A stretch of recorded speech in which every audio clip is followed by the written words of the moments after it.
성부와 성자 성령의 이름으로 아멘. 하늘을 우러러.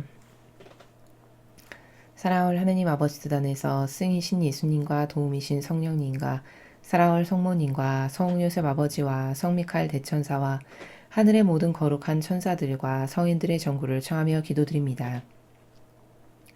예수님과 어머니의 하나 되신 성심에 아버지께서 사랑하시는 인류의 영혼들, 그 중에서도 특별히 대한민국의 국민과 미국의 국민, 그리고 트럼프 대통령과 그를 돕고 하나 되고 협력하는 선의 모든 세력들, 이들의 내적이고 외적인 모든 것을 예수님과 어머니의 하나 되신 성심을 통하여 아버지의 뜻에 봉헌드립니다.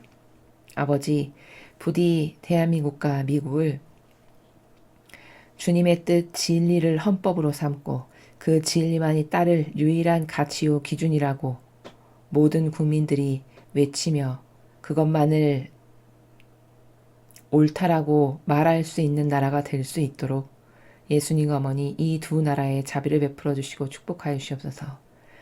국민들의 사고방식과 정신의 혁명을 일으키시고 그리하여 선과 악을 똑바로 분별하며 참된 것이 무엇인지를 바라보고 갈망할 줄 아는, 그래서 옳은 것을 진실과 사실을 사랑할 줄 아는 참된 지성을 가진 훌륭한 국민들이 될 수 있도록 축복하여 주시옵기를, 다시 태어나게 하여 주시옵기를, 정신의 혁명이 일어나게 하여 주시옵기를 간절한 갈망으로 초원드립니다. 또한 이것을 방해하고 교미하고 유려한 악으로서 이 모든 국민들의 눈과 귀를 멀게 하는 뱀들을 어머니의 발 아래 매 현순간 매 초마다 끊임없이 계속해서 봉헌드리오니 위대하신 어머니의 완덕의 발로 이 뱀들의 골통을 부숴버리시고 숨통을 끊어놓으시옵소서. 그리하여 이제 예수님과 어머니의 속성을 닮은, 또 아버지께서 사랑하시는 그런 근성을 닮은 사람들이 이 나라의 지도자가 될 수 있도록 예수님과 어머니께서 반드시 새로운 성화시대에 걸맞는 나라로 다시 창조해 주시옵기를 간절한 갈망으로 초원드립니다. 이 모든 기도 우리 주 그리스도를 통하여 비나이다. 아멘. 성부와 성자와 성령의 이름으로 아멘. 안녕하십니까. 하느님의 뜻 선교의 윤피아수녀입니다. 자, 오늘도 성경 말씀을 통해서 아버지의 위대하신 그 뜻의 진리의 나라를 여러분과 함께 학습해 보도록 하겠습니다. 2020년 11월 17일 화요일입니다. 제1독서 요한계시록 3장 1절에서 6절, 14절에서 22절까지 말씀입니다. 나 요한은 주님께서 나에게 말씀하시는 것을 들었습니다. 사르디스 교회의 천사에게 써보내라. 하느님의 7 영과 7 뼈를 가진 이가 말한다. 나는 네가 한 일을 안다. 너는 살아있다고 하지만 사실은 죽은 것이다. 깨어 있어라. 아직 남아있지만 죽어가는 것들을 튼튼하게 만들어라. 나는 네가 한 일들이 나의 하느님 앞에서 완전하다고 보지 않는다. 그러므로 네가 가르침을 어떻게 받아들이고 어떻게 들었는지 되새겨 그것을 지키고 또 회개하여라. 네가 깨어나지 않으면 내가 도둑처럼 가겠다. 너는 내가 어느 때 너에게 갈지 결코 알지 못할 것이다.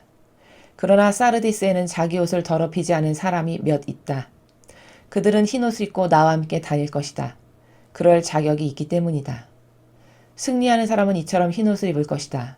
그리고 나는 생명의 책에서 그의 이름을 지우지 않을 것이고 내 아버지와 그분의 천사들 앞에서 그의 이름을 안다고 증언할 것이다. 귀 있는 사람은 성령께서 여러 교회에 하시는 말씀을 들어라. 라오디케이아 교회의 천사에게 써보내라. 아멘. 그 자체이고 성실하고 참된 증인이며 하느님 창조의 근원인 이가 말한다. 나는 네가 한 일을 안다. 너는 차지도 않고 뜨겁지도 않다. 네가 차든지 뜨겁든지 하면 좋으련만. 네가 이렇게 미지근하여 뜨겁지도 않고 차지도 않으니 나는 너를 입에서 뱉어버리겠다. 나는 부자로서 풍족하여 모자람이 없다 하고 네가 말하지만 사실은 비참하고 가련하고 가난하고 눈멀고 벌거벗은 것을 깨닫지 못한다. 내가 너에게 권한다. 나에게서 불로 정련된 금을 사서 부자가 되고 흰옷을 사입어 너의 수치스러운 알몸이 드러나지 않게 하고 안약을 사서 눈에 발라 제대로 볼 수 있게 하여라. 내가 사랑하는 사람들을 나는 책망도 하고 징계도 한다. 그러므로 열성을 다하고 회개하여라. 보라, 내가 문 앞에 서서 문을 두드리고 있다. 누구든지 내 목소리를 듣고 문을 열면 나는 그의 집에 들어가 그와 함께 먹고 그 사람도 나와 함께 먹을 것이다. 승리하는 사람은 내가 승리한 뒤에 내 아버지의 어자에 그분과 함께 앉은 것처럼 내 어자에 나와 함께 앉게 해주겠다. 귀 있는 사람은 성령께서 여러 교회 하시는 말씀을 들어라. 주님의 말씀입니다. 하느님 감사합니다. 예, 어제에 이어서 우리는 요한계시록을 계속 함께 학습하고 계십니다. 어제 복음의 그 설명을 할 때 요한계시록 2장과 3장에 걸쳐서 말씀하시는 내용은 7시대의 교회에 대해서 예수님께서 직접 그 계시를 보고 말씀하시는 내용입니다. 그러니까 맨 처음에 그리스도 교회가 태동에서 초기 공동체가 세워졌던 그 교회부터 마지막 시대의 교회에 이르기까지 총 7시대의 교회를 하느님 아버지께서는 예수님을 통해 말씀하십니다. 오늘 나오는 사르디스 교회는 5번째로 등장하는 교회고 그 다음에 이 이후에 나오는 라오디케이아 교회, 바로 그것이 마지막 교회, 7번째 해당하는 마지막 시대의 마지막 교회를 지금 예수님께서 그 각 시대마다의 교회의 부족함을, 잘한 점과 부족함을 말씀하심으로써 전체적으로 우리가 알아야 될 건 뭐냐? 교회라는 것은 어떤 사명을 수행하는 곳인가? 무엇이 부족하다라고 말씀하시는가를 통해서 앞으로 완성될 성화 시대에 걸맞는 피앗 교회는 어떻게 완벽한 하느님의 마음에 드는 교회로 구현이 되어야 할 것인가에 대한 지침으로 삼아야 된다는 것입니다. 여기 이 지금 계시록을 보면 2번이나 같은 말씀을 하세요. 뭐라고 말씀하시냐면 귀 있는 사람은 성령께서 여러 교회 하시는 말씀을 들어라. 이렇게 2번이나 똑같이 반복해서 말씀하십니다. 이게 뭐냐? 후대의 아버지의 자녀들에게 전하니 귀 있는 사람은, 예지가 있는 사람은 내가 교회에 대해서 예언하는 이 예언을 잘 듣고 미래의 교회는 어떤 교회가 될 것인지, 어떤 교회로 아버지께 올바르게 화답하는 성화 시대에 걸맞는 교회가 탄생되어야 할지를 잘 깨닫고 발견하고 또 그 교회를 주도적으로 이끌어 나가는 우리들이 되어야 하겠습니다.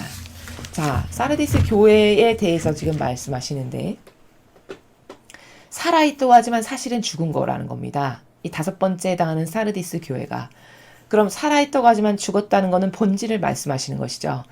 이건 교회라고 사람들이 부르긴 하지만 내면의 본질은 죽어있는, 즉 하느님의 영께서 점점 살아있지 않으신, 거기서 사시지 않는, 예수님과 어머니의 모범을 점점 볼 수가 없는 죽은 그런 교회다라고 말씀하시는 것이죠. 자, 왜일까? 깨어 있어라 이렇게 말씀하세요. 아직 남아있지만 죽어가는 것들을 튼튼하게 만들어라. 이미 죽어가고 있다는 겁니다. 죽어가고 있다는 건 거기 더 이상 예수님이나 성모님의 모범이나 정신이나 가르침이 없다는 겁니다. 또 첫 번째 교회 잘했다라고 어제 배운 첫 번째 교회 칭찬하신 게 뭡니까? 공정과 정의를 실천하는 교회가 잘했다라고, 그것은 잘한 일이다라고 어제 칭찬하셨죠. 그럼 점점 죽어간다는 건 뭘까? 공정과 정의를 점점 행하지 않는다는 거구나. 2분의 모범이 더 이상 그 교회에는 전승되지 않는다는 겁니다. 이걸 죽었다라고 말씀하시는 거예요. 그래서 다시 그것을 살려야 된다. 아직 남아있지만 이렇게 서서히 죽어가는 것들, 정의가 죽고 공정이 죽어서 타협하고 협력하고 동조하고 더 이상 예수님이나 성모님의 모범은 찾아보기 힘든 이렇게 죽어가는 것들을 다시 튼튼하게 만들어라. 뭘로? 원래의 공정과 정의를 수행하던 교회로, 그리고 뜨거운 열정으로 하느님을 사랑했던 그 교회로 다시 되돌려라. 하느님을 기쁘게 하시는 일이라면 순교도 마다하지 않았던 그 뜨거운 열정의 교회로 다시 되돌려라. 라고 여기 튼튼하게 만들어라. 라고 말씀하시는 것이죠. 자, 그러므로 네가 가르침을 어떻게 받아들이고 어떻게 들었는지 되새겨 그것을 지키고 또 회개해라. 네가 깨어나지 않으면 내가 도둑처럼 가겠다. 너는 내가 어느 때 너에게 갈지 결코 알지 못할 것이다. 이 5번째 사르디스 교회는, 사르디스라는 곳을 조사해 보면은 굉장히 소아시아에서 금이 가장 많을 만큼 부유했던 도시입니다.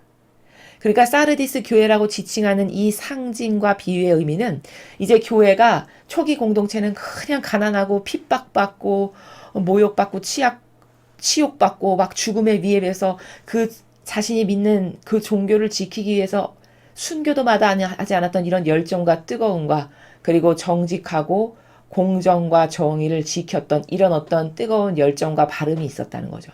근데 그것이 부유해지면서 점점 어떻게 될까요? 점점 퇴색해지겠죠. 빛이 바래지고 열정은 점점 식어지고 정의와 공정은 부유해지고 풍요로워지니까 더 이상 그런 것에 옳은 것을 위해서 헌신하거나 투신하는 세력이 점점 없어지는 거죠. 바로 그런 교회를 두고 말씀하시는 겁니다. 네가 어떻게 가르침을 받아들이고 어떻게 들었는지 다시 되새겨라. 뭘까요?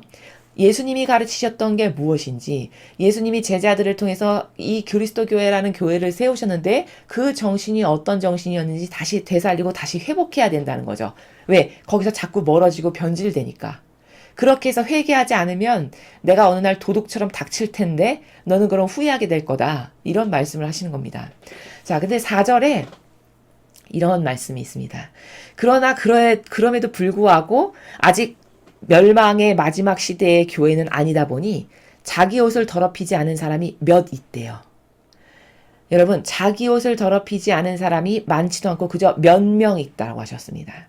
5번째 시대의 교회가 됐을 때. 근데 흰 옷을 입고 있고 예수님과 함께 다닐 거라고 하셨어요. 그럴 자격이 있다고. 자, 이렇게 흰 옷을 입고 예수님과 함께 다닌다는 것이 바로 계시록에 보면 14만 4천이라고 일컫는 하느님을 보호자하는 하얀 옷을 입은 세력이 있다라고 계시록에서 전하고 있는 바로 그 세력입니다. 근데 몇 없다고 하셨어요. 몇 명 있다고 하셨어요. 그럼 여기서 우리가 알아야 될 건 뭘까? 벌써 5번째의 시대의 교회에 오면서까지 많이 변질돼서 흰 옷을 입는다는 건 뭘까? 정의를 자기 희생의 의인의 정신으로서 구현하는 사람들. 그들이 흰 옷을 입은 사람들이에요. 어린 양의 피로 자기 옷을 빨아서 흰 두루마기를 입은 사람이라고 계시록에서 또 이야기하죠. 바로 그게 뭐냐? 정의와 공정을 실천하기 위해서 그러려면 희생이 들어갈 수밖에 없잖아요. 정의를 구현하고 공정을 실현하려면. 그러니까 자기 희생의 정신으로, 즉 의인으로서 정의와 공정을 실천한 사람들이 그 두루마기를 어린 양의 피로 빨아 입어서 새하얗게 만든 사람들이 바로 여기 흰옷을 입은 사람들입니다. 그런 사람이 별로 없다는 거예요. 그러니 여러분, 지금 5번째 교회가 저러니 7번째 교회 시대, 즉 마지막 시대에 가면 저렇게 공정과 정의를 실천하기 위해서 희생으로 고통을 사랑하는 마음으로 주님 교회를 지키려고 하는 사람이 몇이나 있을까요? 저 5번째 시대도 저렇게 몇 밖에 없다면 마지막 시대는 거의 없을 거라는 겁니다. 그러니 지금 여러분이 살아가시고 제가 살아가고 있는 이 시대가 바로 7번째 교회에 해당하는 마지막 시대인데 이 교회는 정의를 실천하는 사람이 거의 없음을 왜인지 이 성경을 통해서 입증이 가능하다는 겁니다. 이렇게 미리 예수님께서 말씀하셨다는 거예요. 거의 없을 거라는 거죠. 하느님이 인류에게 가르쳐 주신 그 진리라고 하는 빳빳한 정신으로 그 고결하고 아름답고 카리스마 넘치는 절대성의 정신으로 아닌 것을 아니다라고 응징할 수 있고 그거랑 맞서 싸울 수 있고 거기에 최소한 동참할 수 있는 용기가 있는 이런 영혼이 거의 없을 거라는 겁니다. 그런데 진짜 그런 시대가 됐죠. 여러분 지금 시대에 여러분의 주변을 잘 살펴보십시오. 나라를 구하기 위해서 정의를 실천한 사람이 몇 명이나 됩니까? 국회의원이 300명이나 있는데 그 300명 중에 의인이 단 한 명도 없잖아요. 나라를 대표한다고 자처해서 국회의사당에 자리를 잡고 앉아있지만 그러면 뭐합니까? 나라를 대표하는 사람들이라고 해봤자 그저 자신의 이익을 위해서 사욕과 욕망만을 따르지 그 대단한 사람들 중에 단 한 명도 공정과 정의를 위해서 자기를 투신하거나 희생하는 사람을 볼 수 없다는 게 이 시대의 비참한 현실의 자화상입니다. 현 주소를 우리가 그렇게 볼 수 있는 겁니다. 자, 그럼 정치인은 그렇다 치고 그럼 종교인이라도 그런 사람이 있냐? 없다는 거죠. 이런 시국인데 양심선언을 하는 사람 하나가 없습니다. 이 대한민국이라는 이렇게 성소가 많다라고 하는 이 나라에 이것은 잘못됐고 교회는 이것을 반드시 회개하지 않으면 계시록에 나오는 이렇게 망할 거다라고 말 하나 하는 사람이 없다는 거죠. 이게 뭘까? 다 비겁한 자기 안위를 돌보기 위해서 보신주의자로서 힘있는 강한 그 권력을 지닌 지도권에 타협하고 야합하고 동조하고 협력하는 세력으로 다 변질된 겁니다. 그러니까 여기 이 예언이 얼마나 참됩니까? 이미 5번째 시대 교회가 오니까 그렇게 정의를 실천하기 위해서 자신의 희생과 고통으로 자기 옷을 빨아입은 그 희생으로서 새하얗게 된 그런 영혼이 거의 없다는 거예요. 몇 없다는 거죠. 자, 그래서 그렇지만 승리한 사람은 이렇게 흰 옷을 입을 거고, 왜? 희생과 고통이 들어갔으니 당연히 그것에 응당하는 상급과 그것에 걸맞는 나라에 가야 될 만한 자격이 주어지는 게 마땅하죠. 그래서 생명의 책에서 이름을 지우지 않을 거고 내 아버지와 천사들 앞에서 나도 그를 안다고 증언할 거다. 왜? 그도 희생으로 이건 아니다라고 말했고 나는 예수님의 정신만을 따를 거라고 주장했으니 당연히 예수님도 네가 모른다고 하면 나도 너를 모른다고 할 것이다. 네가 나 때문에 목숨을 잃고 어머니를 잃고 아버지를 잃고 누구를 잃고 그럼 너는 100배 1000배 받을 거라 하셨어요. 바로 그게 이 말씀이시죠. 그러면서 결론 맺으시기를 귀 있는 사람은 성령께서 여러 개 하시는 말씀을 들어라. 그러니까 이 미래에 해당하는 우리, 이 마지막 시대를 살아가는 우리들에게 자 이렇게 성령께서 각 시대의 교회에게 무엇이 잘못됐다고 하시는 말씀을 잘 듣고 성화의 시대의 교회는 어떻게 대비하고 어떻게 달라지고 어떻게 올바라져야 되는지를 잘 깨달아라라고 주시는 말씀이라는 겁니다. 라오디케이아 교회 마지막 7번째 교회입니다. 마지막 시대에 바로 지금의 시대를 말씀하시는 겁니다. 그 교회를 담당하는 천사에게 쓰라고 예수님께서 말씀하시면서 뭐라고 말씀하셨냐? 나는 네가 한 일을 안다. 너는 차지도 않고 뜨겁지도 않다. 네가 차든지 뜨겁든지 하면 좋으련만. 네가 이렇게 미지근하여 뜨겁지도 않고 차지도 않으니 나는 너를 입에서 뱉어버리겠다. 이렇게 말씀하셨습니다. 자, 여러분 15절 16절이 엄청 중요한 말씀입니다. 왜냐? 이 마지막 시대의 특징이 뭐냐면요. 15절 16절에 다 포함되어 있습니다. 이 마지막 시대의 문제는 뭐냐? 차지도 않고 뜨겁지도 않고 중간의 나라를 살아간다는 거예요.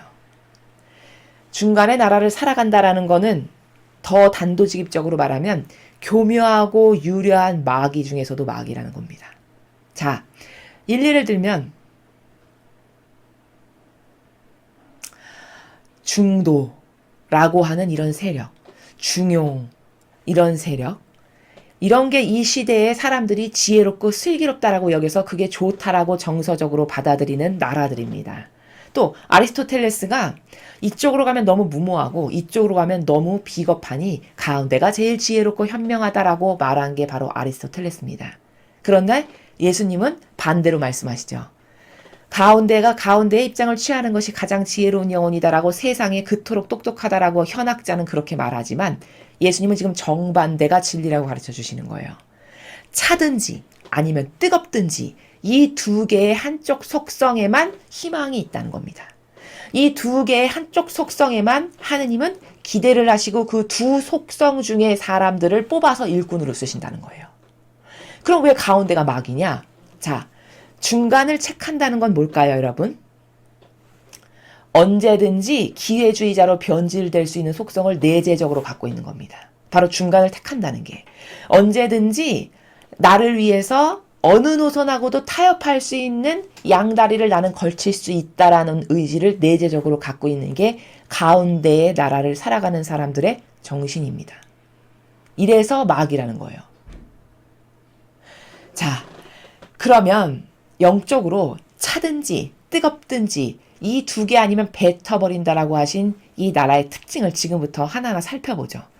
예수님은 이 차든지 뜨겁든지 아니면 뱉어버린다라고 말씀하신 나라를 다른 데서 이렇게 말씀하셨어요. 너는 예 아니면 아니요 두 개만 해라.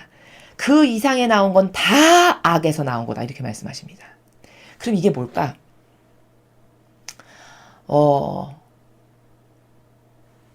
어떤 사실에 대해서 똑똑하고 스마트하고 지성을 가동시켜서 빠릿빠릿하게 분별을 잘해가지고 예 하는 나라에서 긍정적인 것을 똑바로 캐치해서 살든지 아니면 잘 이해가 안 가. 그래서 계속 아니요 했어요. 그치만 그 아니요 했던 사람은 아니요라고 하는 그 의구심을 가지고 가서 계속 그 궁금증을 파헤쳐서 바닥을 쳐서 그 바닥을 쳤을 때 올라올 수 있는 속성을 가진 사람. 이 두 개의 사람에게만 비전이 있고 희망이 있다는 겁니다. 좀 더 쉽게 말씀을 드리면 이런 거죠. 바오로 사도 같은 경우, 자, 예를 들어 12사도 같은 경우는 예라고 해서 뽑힌 사람들입니다.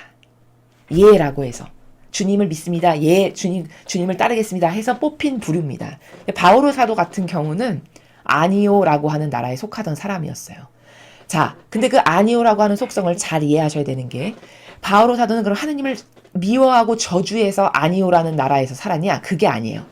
그 아니오라고 하는 속성은 자신에게 여기 사고체계에 오류가 있었고 오해가 있었던 겁니다. 즉, 자신이 그렇게 그리스도교인들을 핍박하고 박해하고 잡아가두고 하는 것을 바리사의 율법학자로부터 수십 년을 교육받았기 때문에 그게 오히려 하느님께 위로를 드리고 잘하는 거고, 너무 하느님이 기뻐하실 일이고 그게 올바른 거라고 신념이 투철했던 사람이에요. 그러니까 거기서도 열정이 뜨겁게 불어나오는 것이 누구보다도 앞장서서 잡아가잖아요. 누구보다도 앞장서서 악랄하다시피 잡아가니까 그리스도교 신자들이 그 사람만 들면 악명 높은 사람이었으니까 혀를 내두를 만큼 이 정도로 그 일에 열성적이었다는 거죠. 그럼 이거는 뭘까? 이 사람은 근성은 굉장히 뜨겁고 갈망 있고 열정적이었던 사람이었으나 오해와 부작용이 있어서 아니요 하는 나라에서 살았던 사람이라는 겁니다.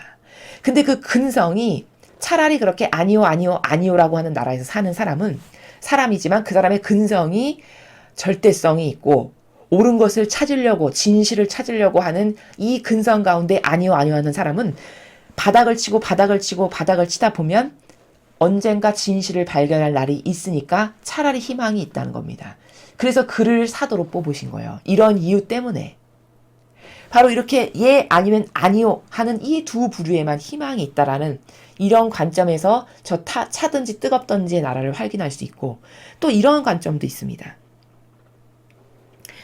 제가 지금 예 아니면 아니요라고 말씀을 드렸죠. 이거는 또 다른 관점으로 표현하면 아주 열정적으로 뜨겁든가, 아니면 너무나 많은 오해와 부작용 때문에 바닥을 치고 좌절을 하고 절망을 한, 그렇지만 거기서 근성은 똑바로 있는, 아까 바오로 사도와 같이 옳은 것을 찾는 신념이 있다든가, 어떤 진실을 발견하고 싶은 그런 절대성의 욕구가 있다던가, 이런 근성이 있지만 오해나 부작용 때문에 바닥을 칠 수밖에 없는 이런 사람, 이 두 사람만을 쓰신다는 거예요. 여러분, 모세를 보십시오. 모세가 살인하다가 도망가는 이런 살인자였죠. 구약에 보면. 그러면 수많은 사람이 있는데 하느님은 모세를 지도자로 뽑으셨어요.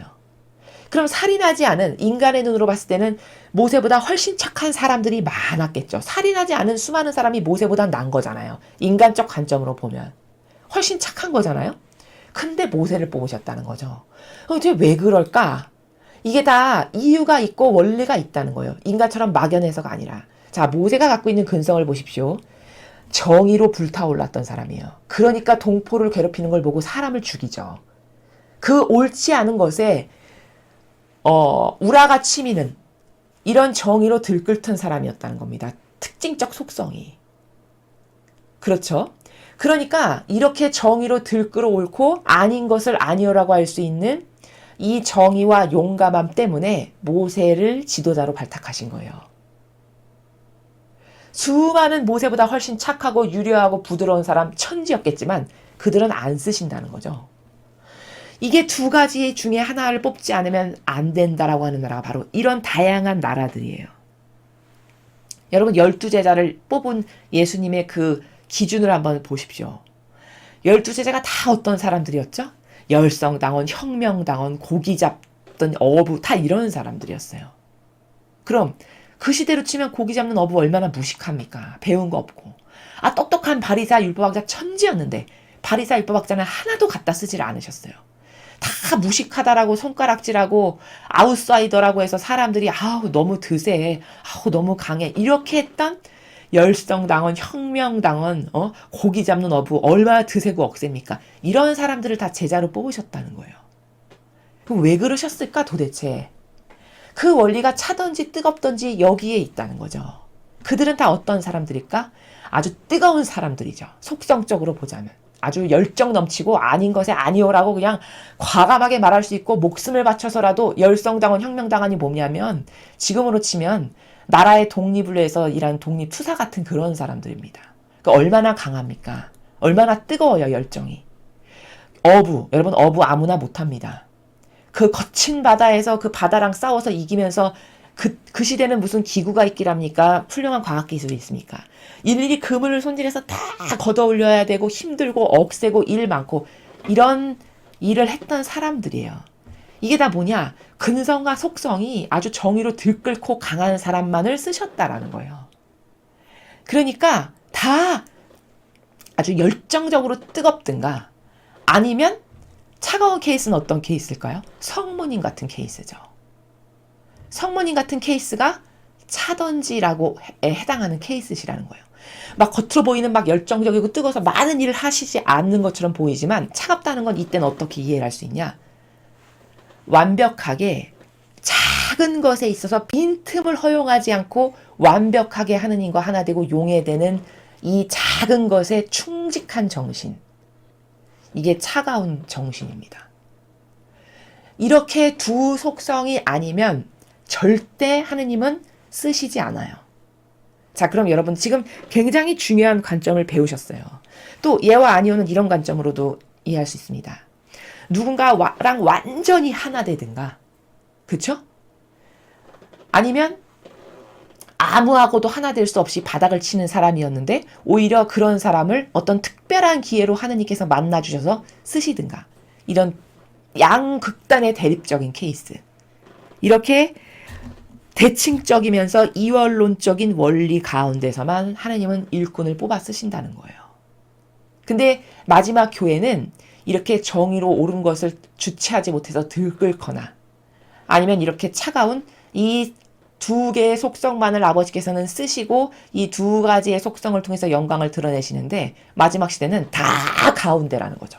거의 대다수가. 자, 그럼 가운데는 뭘까? 유려한 마귀와 교묘해서 남을 속이는 마귀가 다 이 가운데에 속하는데 특징적으로 이런 겁니다. 엄청 착해 보여요. 그리고 거친 말 이런 거 절대 안 합니다. 늘 부드럽고 친절하고 상냥하고 남에게 아주 버벅이도 살 사람이라고 칭상받는 이런 사람들. 그래서 코스프레를 얼마나 잘하냐면 그지 8명 불려서 생일날 밥 먹고 그냥 불쌍한 꽃동네에 가서 장애인들 발에 입 맞추고 키스하고 안아주고 이런 코스프레의 달인들. 그리고 서민 대통령, 서민 시장 해야 되니까 구두 뒤축 다 뜯어가지고 요즘 같은 세상에 아무도 안 신을 것 같은 구두 신고 다니면서 지하철 타고 다니고 더운 여름날 옥상 체험한다고 빈민가에 가가지고 땀 삘삘 흘리면서 산다라고 옥상 체험하는데 도시락은 수십만 짜리 사다 먹는 이런 코스프레. 이게 다 뭘까? 이게 다 가운데에 차지도 뜨겁지도 않은 교묘하고 유려한 마귀의 특징들이 다 이겁니다. 그럼 여러분 지금 제가 몇 가지의 비유를 들은 것만으로도 어떤 부류인지 감이 오시죠? 그럼 우리나라를 한번 살펴보십시오. 이 가운데에 해당하는 사람들이 얼마나 많은가? 거의 다입니다. 이 시대를 지금 리더다, 지도자다라고 하는 사람들이 가지고 있는 속성이 다 여기에 속하는 사람들이에요. 이러니까 비전이 없고 이러니까 나라가 망하는 겁니다. 이게 진리하고는 다른 거죠. 왜 그렇게 열정적으로 예하거나 아니요 하는 두 사람만 쓰냐? 여러분, 이 하느님의 일을 한다라는 것은 이 직업은 마귀랑 싸우는 직업입니다. 아까 싸우고 아까 전쟁을 치러서 승리해야 되는 싸움이에요. 이 직업 자체가. 저희의 사명 자체가 바로 그 일을 하는 사람들이라는 거죠. 그런데 이렇게 교묘하고 유려하고 유약하고 소심하고 겁쟁이고 비겁잖아. 어떻게 마귀랑 싸울까요? 절대 싸우기는커녕 마귀에게 다 내주겠죠. 어서 가져가십시오. 저 목숨만은 살려주세요. 이런 액션을 취할 거 아니겠어요. 그러니까 안 쓰신다는 거예요. 근데 얼마나 정반대의 생각으로 신자분들은 착각하냐. 신부님이다, 뭐 주교님이다, 교황님이야, 어머 수녀님이래. 그럼 너무 착하고 조신하고 말 한마디 못해서 예예예예 하는 이런 이상한 패러다임의 그 이상적 가치를 자신이 여기다가 새겨놓고 그렇지 않은 사람은 이상해 이렇게 말합니다. 이게 성경입니까? 이게 성경 아닙니다. 성경 어디에도 그런 일꾼을 쓰신 적이 없어요. 여러분 구약부터 신약에 이래서 현재 이르기까지 하나님 아버지께서 예수님께서 뽑으신 제자와 일꾼들을 다 보십시오. 모두가 다 강해요. 속성이. 단 한 명도 유약하거나 야리야리하거나 비겁쟁이거나 겁쟁이거나 소심하거나 나약하거나 이런 사람이 없습니다. 그런 사람들이 지금 교회를 다 차지하고 있다는 건 역설적으로 무슨 말이냐? 마귀가 완전히 장악했다는 뜻입니다. 완전히 마귀로 장악된 교회라는 것을 거꾸로 입증할 수 있는 게 바로 이런 성경을 통해서 지금 제가 여러분께 입증을 해드리는 거예요. 그래서 얼마나 오해가 많은가. 근데 마지막 시대의 교회는 이렇다라고 지금 벌써 몇천 년 전에 이렇게 예언을 해주시는데 딱 맞다는 거죠. 너무나도 맞다는 거죠. 그렇지 않은 사람은 절대 하나님의 일꾼이 될 수도 없지만 하나님이 쓰시지도 않지만 하나님의 일꾼이 될 수도 없을 뿐더러 그 안에서 아버지의 뜻이 이루어지거나 영광이 드러나지 않습니다. 왜? 이미 마귀 밥이 유약 자체인데 마귀 밥이 되기에 너무나도 쉽죠. 목숨 위협 조금만 해보십시오. 바로 타협하죠.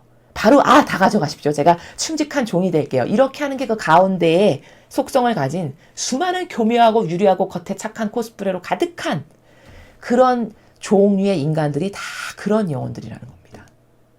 근데 우리는 다 거꾸로 알고 있죠. 그런 지도자를 착하다, 서민적이다, 좋다 이렇게 얘기하잖아요. 얼마나 잘못된 사고가 정반대로 알고 있는 거죠. 정반대로 알고 있는 겁니다. 하느님의 법칙하고는. 나는 부자로서 풍족하여 모자람이 없다고 네가 말하지만 사실은 비참하고 가련하고 가난하고 눈멀고 벌거벗은 것을 깨닫지 못한다. 그러니까 이 라우디케이아 교회가 마지막 시대 교회인데 이 라우디케이아라는 도시가 엄청 부유하고 풍족하고 넉넉했던 도시라고 전해집니다.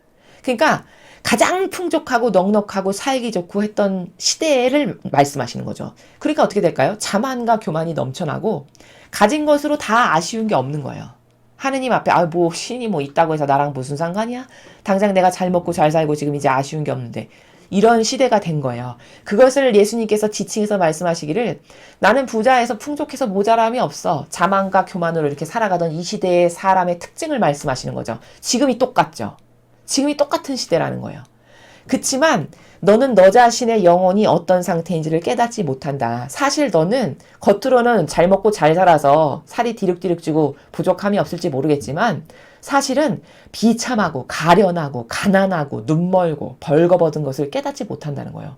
저게 뭘까? 영혼의 상태가 저렇다는 겁니다. 여러분 이 시대의 영혼만큼 불쌍한 영혼이 없습니다. 지금 이 시대를 살아가는 영혼보다 더 절망스럽고 좌절스럽고 희망 없는 영혼이 없어요. 왜냐하면 어느 정도로 지성이 가동 능력을 상실했냐면 정반대로 살아가는데 자기가 정반대로 살아가는 존재라는 걸 깨닫지 못합니다. 이를테면 이런 겁니다. 부모가 나에게 간섭하고 잔소리하는 거 털끝만큼도 싫어요. 이게 뭐냐? 간섭받기 싫다라는 개인주의와 이기주의죠. 그런데 자기 부모에게서는 그런 잔소리 하나 듣는 것도 싫어하면서 나라가 이상한 정책으로 내 영혼을 가지고 지금 겁박하고 있거든요.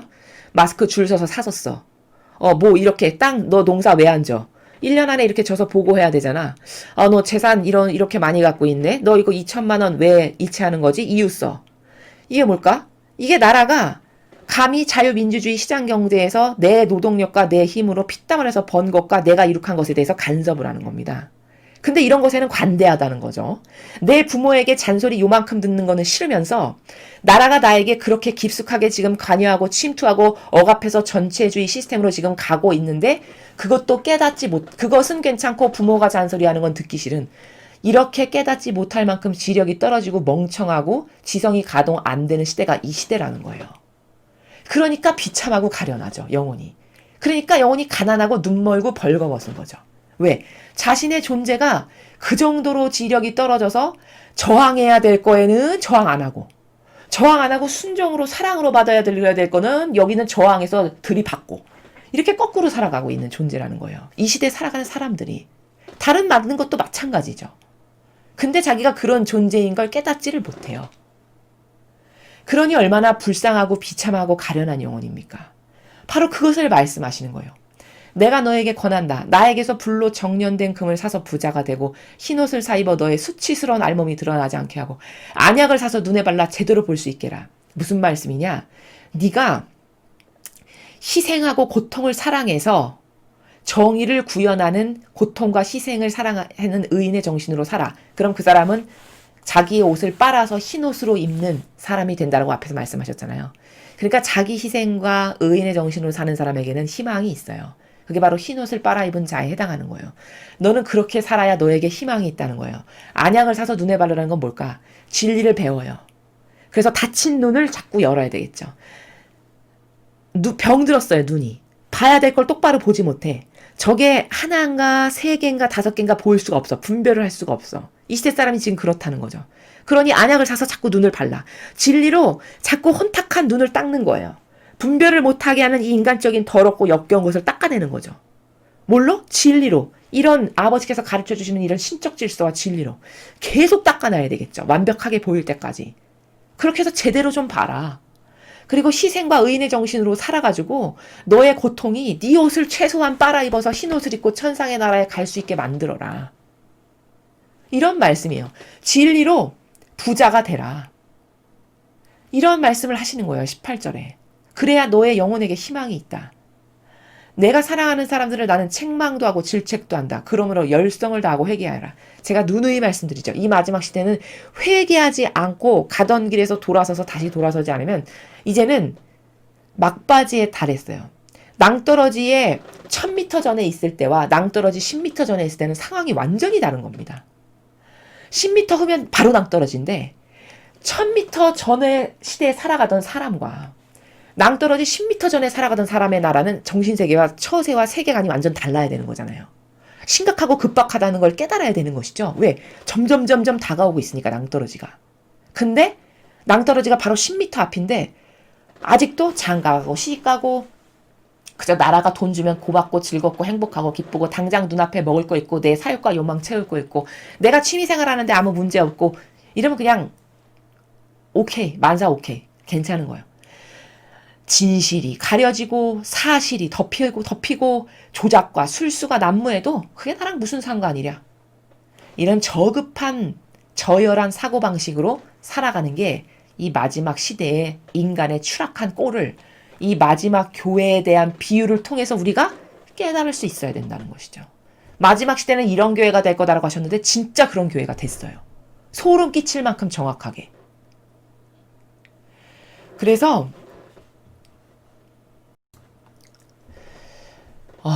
그래서 지금 아버지께서 예수님을 통해서 계속 말씀하시는 것은 교회라는 곳은 어제 것부터 쭉 정리하면 정의와 공정을 실천하는 곳이 교회라는 거예요. 첫 번째 시대 교회에 예수님께서 칭찬하셨죠. 너는 거짓 예언자, 거짓말하는 자도 걸러내고 정의와 공정을 실천하느라 애썼고 이거 다 잘한 거다라는 거예요. 그럼 이 말씀은 뭘까? 교회는 정의와 공정을 실천하는 게 의무라는 거야. 마땅히 해야 돼. 근데 어제 꾸짖었을 때 첫 번째 교회는 근데 처음의 열정을 너가 잊어버렸으니 다시 되돌려라. 처음의 열정. 예수님의 진리를 지키고 수호하려는 이 정신. 아버지가 기뻐하시는 일이라면 그것이 무엇이든 하려는 정신. 그것으로 나를 희생하는 걸 기쁨으로 여겼던 정신. 이 정신이 점점 퇴색해져 가고 있으니 이걸 되살려라. 이렇게 말씀하신 거잖아요. 그리고 오늘 5번째, 7번째 교회를 통해서 서서히 인류가 교회가 어떻게 패망함을 우리가 바라보고 있죠. 다 절대성과 유일성이라고 하는 속성은 없고 교묘하고 유려하기 이를 데 없어서 순타협과 사협과 욕망으로서 그것이 무엇이건 진실이건 아니건 간에 상관없이 나에게 이득이 되면 무엇이든지 타협할 수 있는 이 가운데의 속성을 가진 자가 거의 다라는 거예요. 지금 시대는. 특히 리더라고 하는 사람들, 교회와 종교와 이 모든 정치 이런 데 지도자들이 다 그렇게 가운데 교묘하고 유려하고 사악한 마귀라는 겁니다. 근데 사람들이 보는 눈이 없어서 착해 보이는 코스프레를 하면 할수록 위대하고 훌륭하고 참 서민적인 지도자셔 이렇게 칭찬한다는 거죠. 그러니 얼마나 정반대로 알고 있는 겁니까? 우리는 이 진리가 얼마나 퍼펙트한지에 대해서 진짜 잘 깨달아야 됩니다.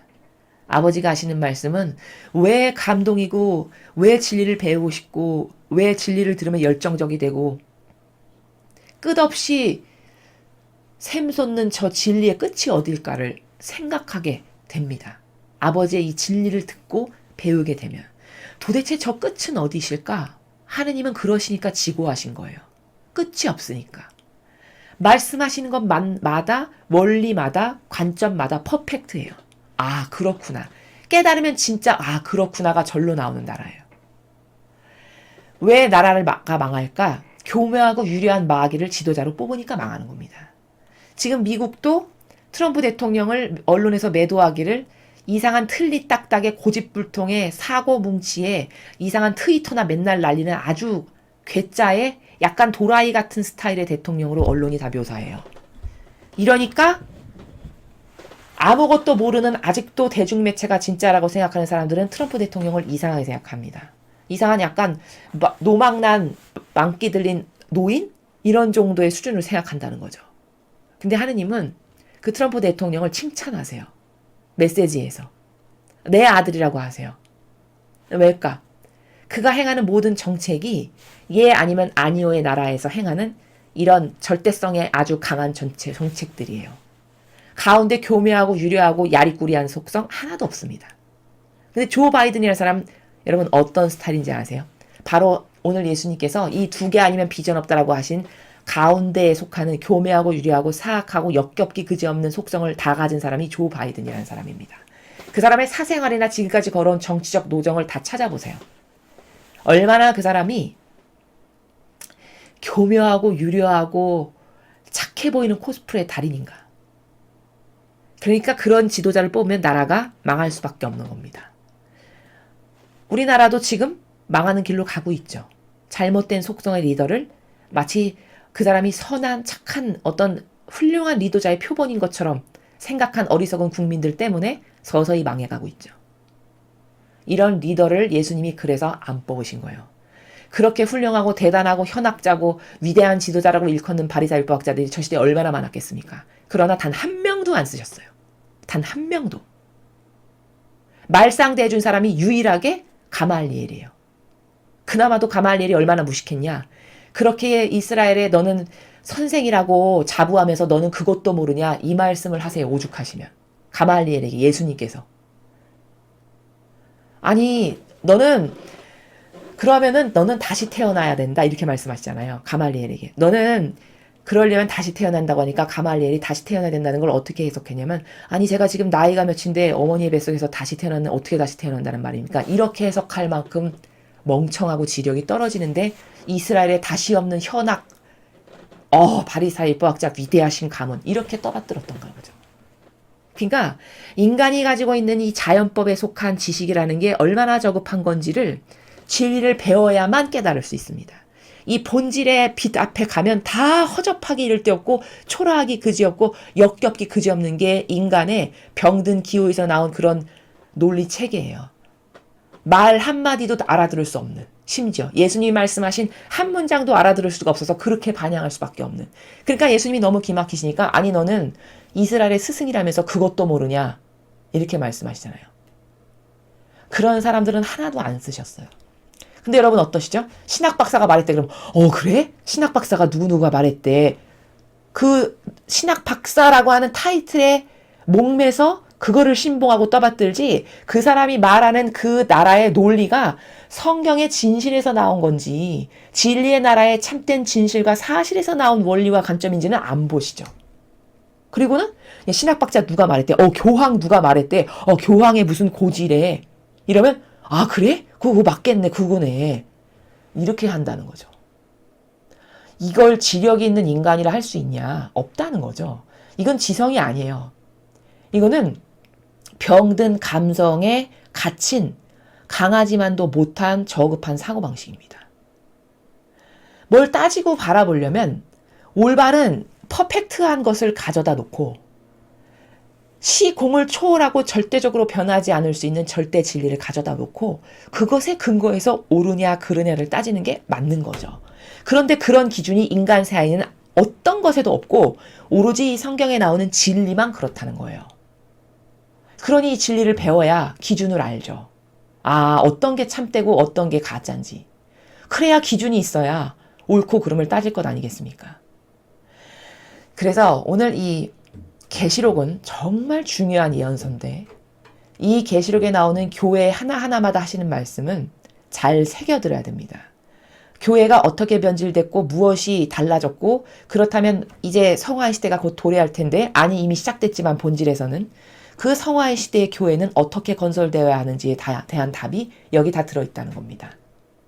자, 우리는 오늘 배운 것 중에 가장 중요한 건 차던가 뜨겁던가 둘 중 하나만 하느님은 쓰신다예요. 가운데 속성은 다 마귀가 좋아하는 속성입니다. 여러분 스스로 성찰해 보시기 바랍니다. 나는 도대체 뜨겁고 열정적이어가지고 아 이거 진리 아니면 절대 안 되라고 하는 이 뜨거운 열정으로 살아가는 정신의 속성을 가지고 있는가 내재적으로 아니면 완벽한 순종으로 작은 자가 돼서 마치 성모님처럼 거기에 티끌 하나 눈곱만큼 하나의 아버지께 불편함을 드리지 않고 완벽하게 용해되고 순종하여 그 작은 자로서 스며들어서 하느님과 용해되는 이런 영성의 차가운 영성으로 살 것인가. 이 두 가지 아니면 안 쓰신다는 걸.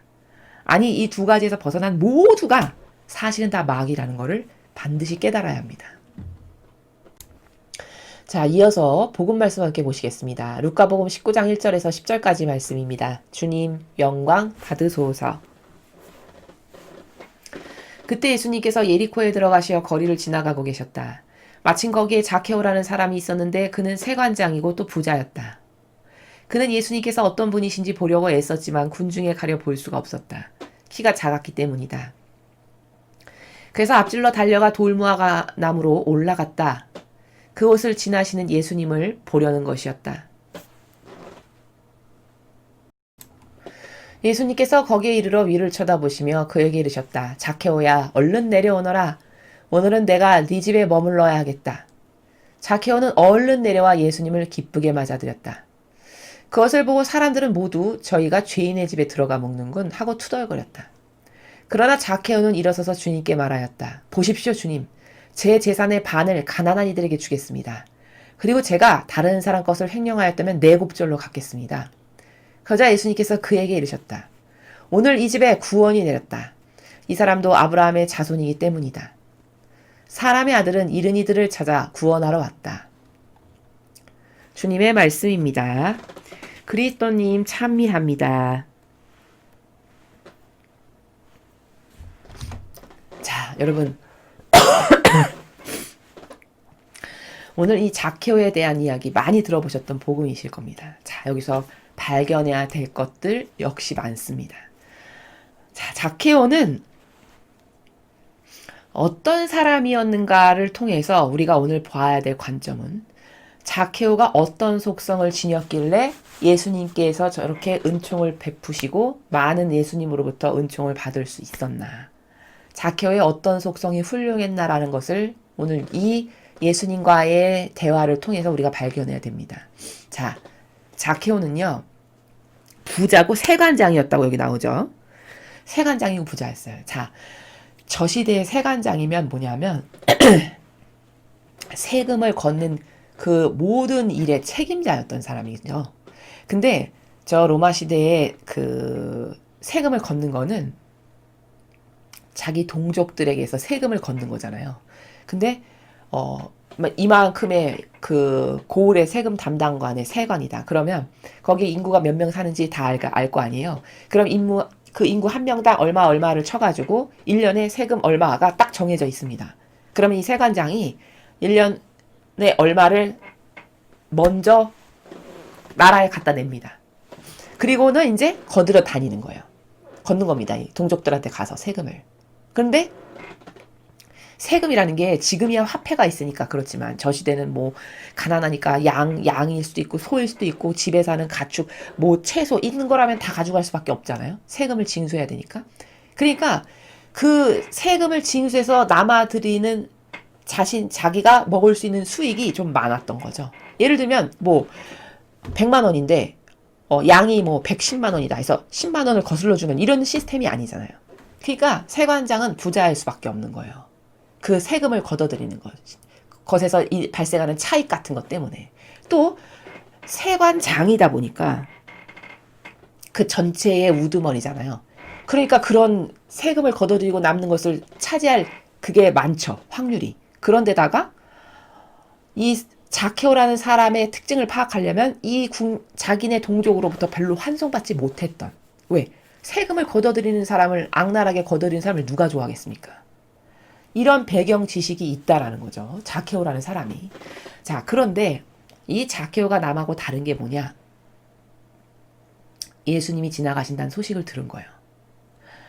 근데 여기서 자케오의 진가가 나와요. 남하고 다른 속성이. 어떤 게 있냐? 여기 보면은 예수님이 지나가고 계셨는데 자케오가 마침 있었어요. 근데 예수님이 어떤 분인지 막 소문을 들은 게 있었을 거 아니에요. 얼마나 기대가 돼요. 엄청 이적과 기적을 하시고 막 능력이 출중하시고 말씀마다 막 진리가 나오고 이런 거 들었을 거 아니에요. 그러니까 자기도 만나 뵙고 싶은 거예요. 뵙고 싶고 악수라도 한번 해보고 싶고 이를테면 이런 거죠. 그러니까 자케오가 어떻게 했냐면 이 사람이 키가 작았던 게 특징이었어요. 근데 보고는 싶어. 절호의 찬스가 왔는데 여기를 지나가신대. 그러니까 이 사람의 갈망을 보십시오. 돌무화과 나무로 올라갔어요. 그래서 나무 꼭대기에 올라가서라도 예수님을 뵙고 싶었던 거예요. 이 자케오라는 사람의 갈망이. 여기서 탁월성이 있는, 첫 번째 탁월성이 이 자케오라고 하는 사람의 근성이 열정이다라는 거예요. 열정. 갈망이 엄청 컸다라는 겁니다. 이게 예수님이 자케오에게 축복을 주실 수밖에 없는 첫 번째 이유예요. 제가 다른 강의에서도 갈망이라는 것은 얼마나 중요하냐면 갈망하지 않는데 주어지는 건 없습니다, 여러분. 갈망하지 않고 가만히 있는데 하나님이 거저 주어주시는 거는 없어요. 그런 것은. 왜? 진리는 공짜가 없기 때문인 거죠. 그럼 갈망이 얼마나 좋은 것이냐? 갈망은 하느님의 능력을 끌어들이는 가장 강력한 무기예요. 여기 자케오를 보세요. 이 절호의 찬스를 놓칠까봐 얼마나 사람이 재기발랄하고 넘치고 재치가 있고 아주 열정적이냐면, 여러분 세관장이면 체면도 있고 뭐 약간 그 전체 세관의 장이니까 햄거리고 체면 차린다면 그런데 올라가고 이런 거 안 하겠죠. 근데 안 그랬어요. 그 정도의 리더고 그 정도의 부자고 그 정도의 지위와 위치를 가지고 있는 사람인데 예수님이 지나가신다니까 나무 위를 올라가서 볼 만큼 열정적이고 갈망이 들끓던 사람이었다는 거예요. 이게 똑똑한 사람이라는 겁니다. 여기서 발견할 수 있는 게, 제가 똑똑하다고 말하는 건 세상적 하버드를 나온 똑똑함을 말하는 게 아니고 진실과 사실을 알아볼 수 있는 눈이 있는 게 똑똑한 거거든요. 사실과 진실을 구분할 수 있는 게 똑똑한 거예요. 똑똑한 사람이었다는 거죠. 열정이 끌어넘치는 사람이었다는 거예요. 이게 엄청 중요하고 좋은 속성입니다. 이 특징을 알 수 있고. 그러니까 예수님이 딱 지나가시니까 얼마나 튀어요. 나무 위에 있는데 예수님이 딱 보이시겠죠. 지나가다가. 벌써 아시고 계시죠, 예수님은. 그러니까 그 갈망을 보고 자케오야 얼른 내려오너라. 오늘 내가 네 집에 머물러야겠다. 여러분 자케오가 예수님 저희 집에 좀 한번 가세요 이런 말 하지도 않았어요. 근데 마음을 깨뚫고 이미 아시니까 갈망으로 예수님을 찾았다는 걸 아시니까 말씀을 하시잖아요. 벌써. 제가 갈망으로 나를 저렇게 찾고 저 위에 올라갈 만큼 나를 원하는구나. 이걸 느끼시고 얼른 내려오너라. 내가 오늘 네 집에 가마 이렇게 하시는 거예요. 너무 좋았던 거예요. 그러니까 얼른 내려와가지고 예수님을 기쁘게 맞아서 집에 모셨어요. 근데 또 여기 마귀가 역사를 해요. 죄인의 집에 들어가 먹는군. 저거 누가 말했을까요? 바리새인 율법학자들이죠. 그와 하나 된 동네 사람들. 죄인의 집에 들어가 먹는군. 여러분 저 죄인의 기준은 하나님이 말씀하신 거예요. 저들이 말씀하신 거예요. 저들이 정해놓은 프레임에서의 죄인이에요. 세리, 창녀 이런 사람은 죄인으로 취급했죠. 세리를 왜 죄인으로 취급했을까? 자기 같은 동족에서 세금 거두니까 죄인이라고 취급한 거죠. 그건 성경의 기준이 아닙니다. 그러나. 그러니까 또 못마땅한 듯이 이제 죄인의 집에 가는군 이렇게 얘기를 하는 거예요. 근데 자케오가요 얼마나 똑똑했고 훌륭한 사람인지가 또 두 번째 속성이 나오는데 8절 9절을 보십시오. 근데 집에 모셨는데 예수님이 너 이렇게 부자고 너 그동안 그래도 세금 차익도 많이 남겼는데 좀 나눠줘야 되지 않겠니? 이런 말 한 번도 하지 않으셨어요. 여기. 근데 자케오가 딱 알아서 자발적으로 뭐라고 하냐면 주님 제가 제 재산의 반을 가난한 이들에게 주겠습니다. 그리고 제가 여태까지 세금 걷느라고 이렇게 암암리에 조금씩 다 횡령한 거 이런 거 내곱절로 갚겠습니다. 이렇게 자기가 자발적으로 얘기를 하는 거예요. 그러니까 이게 속성이 중요한 것을 제가 여러분에게 자주 말씀을 드리는데, 자케오라는 사람은 정말 똑똑하고, 그러니까 총명하고 볼 것을 볼 줄 아는, 그리고 열정과 갈망도 들끓었던 굉장히 훌륭한 사람이었어요. 그걸 어디서 캐치할 수 있냐? 8절에 보면 예수님이 강요도 하지 않았는데 자기가 자발적으로 그 양심이, 훌륭한 양심이 주님이라고 하는 빛 앞에서 뉘우치고 깨닫고 바로 회개하는 거거든요. 저렇게 아주 즉시 즉발적으로. 근데 이렇게 속성이 좋은 것과 나쁜 것은 어떻게, 근데 만약에 바리사의 율법학자다. 그럼 저렇게 바로 당장 저 앞에서 아무 말씀도 안 하셨는데 회개하고 재산 내놓을까요? 아마 죽는 날까지 안 할 겁니다. 제가 이 앞절에서 속성이 중요하다. 예 아니면 아니요 두 개밖에 하나님은 안 쓰신다라고 여러분에게 말씀드렸던 게 바로 여기서도 입증이 돼요. 왜 자케오를 예뻐하셔서 자케오의 집에 저렇게 친히 방문하셨을까? 그 사람이 인간적으로 눈으로 보기에는 죄인일지 모르겠으나, 동족에게 악랄하게 세금을 거둔 죄인일지 모르겠으나, 하나님의 관점에서는 결코 그를 죄인이라고 생각하지 않으세요. 왜? 모두가 죄인이거든요. 하나님 보시기에는. 그럼 하나님 보시기에는 어떤 기준이 있으신 거냐면 속성을 보시는 거예요. 속성이 누가 더 마귀랑 가까운 속성인가 아닌가를 보시지, 형상적으로 드러난 것을 죄라고 여기지 않으신다는 겁니다. 자케오는 인간적 눈으로 봤을 때는 모두가 싫어하는, 다 치부하고 악랄하게 동족한테 세금이나 걷는 놈 이러면서 싫어하는 죄인이었을지 모르겠으나, 오히려 예수님 보시기에는 바리사야 율법학자가 더 죄인이에요. 더 더럽고 역겨운. 거기에 비하면 자케오는 똑똑하고 순수하고 절대성 있고 샤프하고 바로바로 깨달을 줄 알고 열정도 있는 훌륭한 영혼이라는 거예요. 왜? 이 사람의 반향을 보세요. 이 자케오라는 사람의 반향을. 여러분, 가운데 속성을 가진 사람의 약점이 뭐냐? 뜨뜨미지근하다는 거예요. 예할 줄도 모르고 아니할 줄도 모르고 결정적 순간에 딱딱 무언가를 결정해서 결 있게 딱 끊고 맺음을 이런 걸 할 줄 모른다는 거죠. 그저 온유월 엿가락 늘어지듯 맨날 늘어져서 가운데에서 이래도 좋고 저래도 좋고 이래도 그만 저래도 그만, 이게 가운데 속성이잖아요. 그런 사람들은 회개를 하지 않아요. 특징이. 여러분 바리새인이나 율법학자가 회개하는 거 보셨습니까? 없죠. 성경에. 없습니다. 그치만 자케오는 저게 회개하는 자세가 저 정도예요. 저 정도로 통이 크고 회개를 하는데 저 정도로 절대성이 있어요. 그리고 저렇게 판단력이 빨라요. 판단력이 빠르다는 건 뭐냐? 예수님을 모시고 그 빛을 가까이 한 것만으로도 이미 지금 사람이 달라진 거예요. 예수님이 흘려주시는 그 빛만으로도, 빛을 받음으로써도 양심 조명이 되고, 이거 내가 지금까지 한 거 주님 앞에 굉장히 죄송하고 부끄러운 일이다. 그리고 주님이 나에게 이런 지금 축복을 베풀어 주시는데 내가 이런 거 다 되돌려야지. 이런 판단이 빨라서 바로 저렇게 아무 말도 안 하셨는데 자기 재산의 절반 가난한 이들한테 주고 내곱절로 갚겠다라고 저렇게 통 크게 말할 만큼 이 사람은 예와 아니오가 확실한 사람이고, 그리고 판단력이 빨라서 빛 앞에 가니까 자동으로 회개할 줄 알고 이게 뭐가 잘못됐는지를 바로바로 깨달아서 저렇게 앞에서 고백할 줄 아는, 회개도 저 정도로 통 크게 할 줄 아는, 그리고 뜨거운 갈망과 열망이 있어서 남은 예수님이 오거나 말거나 안 보이면 많은 거지 이럴 수도 있는데 나무에 올라가서까지 주님을 보고 싶어 했던 이런 뜨거운 열정과 갈망, 이게 다 자케오가 가지고 있는 좋은 근성과 속성이라는 거예요. 그럼 여러분, 이런 자케오가 하느님 보시기에 역겨울까요? 바리새의 율법학자가 하느님 보시기에 역겨울까요? 하느님 보시기에 더 역겨운 거는 바리새의 율법학자라는 거죠. 그가 더 죄인이에요. 하느님 보시기에는. 근데 사람은 거꾸로 생각하는 것이죠. 로마 가톨릭의 사제, 교황, 주교, 추기경이래. 그러면 훌륭하신 분. 법 없이도 살 뿐이고 그래도 나보다 하느님하고 친하겠지. 천국 금방 가실 거야. 이렇게 생각한다는 거예요. 오히려 천국 갈 수 있는 사람은 창녀, 세리, 병자, 이런 사람이 더 천국에 가깝습니다. 사실 본질적으로는. 왜? 그들의 속성은 야리꾸리한 데가 없거든요. 그렇게 교묘하고 유려해서 남을 속이고 기만하고 위선자로 살고자 하는 그런 더러운 속성이 없거든요. 이렇게 샤프하고 깔끔하지. 이러니까 은총을 받기에 합당하다는 거예요. 그래서 예수님이 그렇게 자동으로 회개하고 저렇게 통 크게 뭘 내놓을 줄 아는 이런 총명함을 보시고 감탄하시기를 오늘 이 집에 구원이 내렸다. 이렇게 말씀하시는 거예요. 이 사람도 아브라함의 자손이기 때문이다. 사람의 아들은 잃은 이들을 찾아 구원하러 왔다. 이렇게 말씀하시는 겁니다. 자케오는 은총 받았어요, 오늘. 게다가 구원까지 받았어요.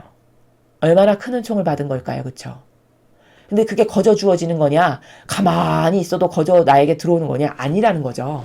저런 반향이 있으니까 그 구원과 은총을 받기에 합당하다는 거예요.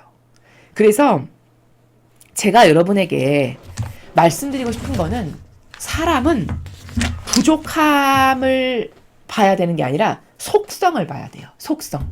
근성과 속성을 보고 저 사람이 괜찮다 안 괜찮다를 말해야 되는 게 맞다라는 겁니다. 오늘 여러분이 꼭 하나 잊어버리지 않으셔야 될 것은 진리에 근거해서 하나님은 어떤 사람을 사랑하시고 축복하시고 일꾼으로 쓰시냐, 예와 아니요 이 두 가지의 결에서 살아가는 사람 아니고는 안 쓰신다는 거예요. 그 예에 해당하는 사람이 자케오의 지금 예를 복음에서 오늘 보신 겁니다. 이런 사람이 확확 바뀌는 이유는 뭘까? 뜨뜨미지근하고 미적지근해서 일평생 가도 바리새인법 박자는 회개 하나를 하지 못했어요. 왜? 자기가 바르고 올바르고 똑똑하고 잘나고 괜찮은 사람이라고 착각 속에 살았거든요. 그러니까 그 착각의 프레임으로 일평생 살다 보니까 죄인이라는 걸 깨닫지 못해요. 그러니까 일평생 회개를 할 수가 없어요. 그럼 왜 그 사람들은 그러냐? 속성 자체가 교묘하고 유려하기 이를 데 없어요. 겉과 속이 다른 위선자예요.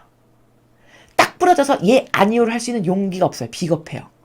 그리고 나의 안위를 위해서 항상 타협하는 이런 역겨운 속성들 때문에 거기는 기적의 역사가 안 일어나고 하느님이 은총을 부으실 수가 없어요. 근데 상대적으로 복음에 나온 자케를 보면 이 사람은 정말 단순 심플 깔끔해요. 어떻게 단순 심플 깔끔하냐? 아닌 것은 아니야. 그러니까 빛이 다가오니까 스스로 양심의 조명이 되면서 뉘우치게 돼. 내가 그동안 이렇게 살았는데 예수님이 우리 집까지 방문하셨는데 이건 회개해야 돼. 바로 회개하죠. 돈 얼마 내라 이런 발금 없었어요. 돈을 내는 저 통을 보세요. 스케일을. 통이 크죠. 또 그 뜨거운 열정을 보세요. 여러분 예수님 지나가신다고 해서 모든 사람이 그렇게 반영하지 않아요. 절대. 나무에 올라가서 볼 만큼 뜨겁게 갈망했던 거예요.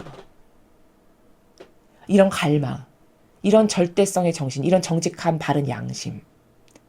이걸 합쳐서 제가 똑똑하다라고 말한 거예요.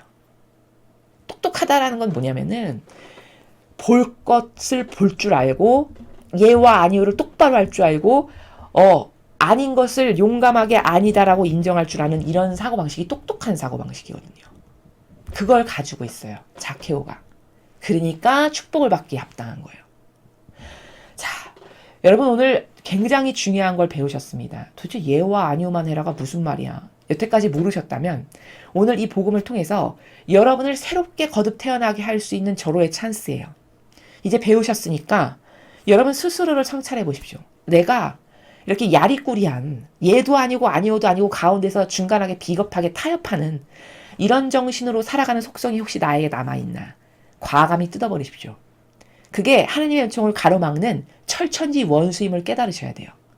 내 영혼이 복을 못 받는다면 이런 것을 점검해 봐야 된다는 거예요. 내가 하느님과의 관계성이 긴밀하지가 않고 내가 어떤 하느님이 나에게 가까이 아주 밀접하게 내재적으로 지내기에는 합당치 않은 뭔가가 있지 않는가라는 것을 바로 이런 속성을 통해 점검해 봐야 된다는 것이죠.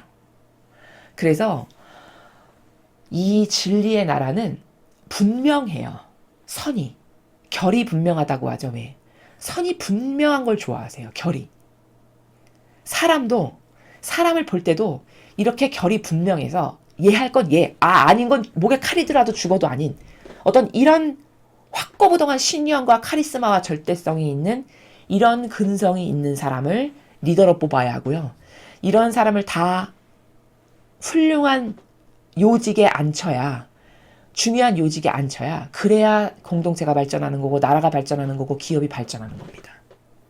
그래서 우리는 오늘 배운 이 정신을, 이 관점을 가지고 먼저 나를 개선할 줄 알고 내 가족에게도 이걸 좀 가르쳐주고 전해서 정신의 혁명이 일어나야 돼요. 이 시대는 정말 가여운 게 뭐냐면 가장 공을 들여서 창조하신 인간이 가장 저급해진 시대예요. 7개의 시대의 교회를 다 통틀어서 살펴봤을 때 마지막 교회의 시대가 가장 불행했어요.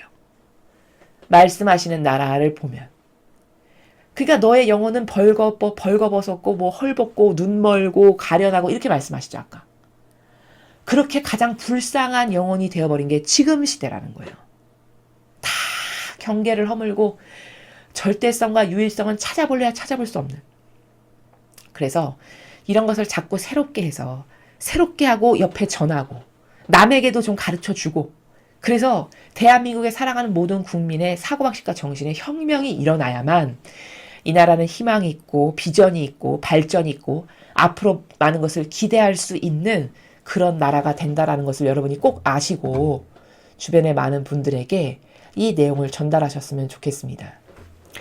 이상으로 2020년 11월 17일 화요일 복음 해설을 마치겠습니다. 감사합니다.